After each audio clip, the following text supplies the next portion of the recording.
పరిశుద్ధ గ్రంథం నుండి కీర్తనలు 116 కీర్తనలు 12వ వచనంలో యెహోవా చేసిన ఉపకారములకు నేనేమి చెల్లింతును అనేసి దేవుని వాక్యం సెలవిస్తుంది. ప్రియులారా, దేవుడు చేసిన ఉపకారములకు మనం కూడా దేవునికి ఏదో ఒకటి చెల్లించాలి. మనం ఏం చెల్లించాలి అంటే మన హృదయాన్ని దేవునికి సమర్పించుకోవాలి. మన యొక్క సమృద్ధిలో నుండి, మన యొక్క కష్టార్జితం నుండి దేవునికి కానుకలు సమర్పించుకోవాలి. అదేవిధంగా మన సమయాన్ని దేవునికి అప్పగించాలి. యేసు ప్రభువారి యొక్క వాక్యానుసారంగా మనం జీవించాలి. యేసు ప్రభువారు మన జీవితంలో ఎన్నో ఉపకారములు చేసిన గొప్ప దేవుడు.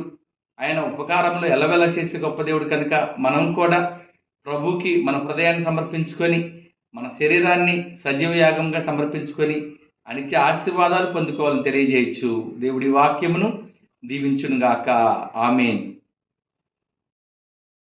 పరిశుద్ధ గ్రంథం నుండి కీర్తనలు 116 కీర్తనలు 12వ వచనంలో యెహోవా చేసిన ఉపకారములకు నేనేమి చెల్లింతును అనేసి దేవుని వాక్యం సెలవిస్తుంది. ప్రియులారా, దేవుడు చేసిన ఉపకారములకు మనం కూడా దేవునికి ఏదో ఒకటి చెల్లించాలి.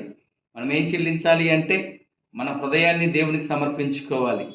మన యొక్క సమృద్ధిలో నుండి, మన యొక్క కష్టార్జితం నుండి దేవునికి కానుకలు సమర్పించుకోవాలి. అదేవిధంగా మన సమయాన్ని దేవునికి అప్పగించాలి.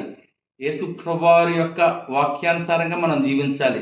యేసు ప్రభువారు మన జీవితంలో ఎన్నో ఉపకారములు చేసిన గొప్ప దేవుడు. ఆయన ఉపకారములు ఎల్లవెల్ల చేసే గొప్ప దేవుడు కనుక మనం కూడా ప్రభుకి మన హృదయాన్ని సమర్పించుకొని, మన శరీరాన్ని సజీవ యాగంగా సమర్పించుకొని అనిచ్చే ఆశీర్వాదాలు పొందుకోవాలని తెలియజేయచ్చు. దేవుడి వాక్యమును దీవించునుగాక. ఆమేన్.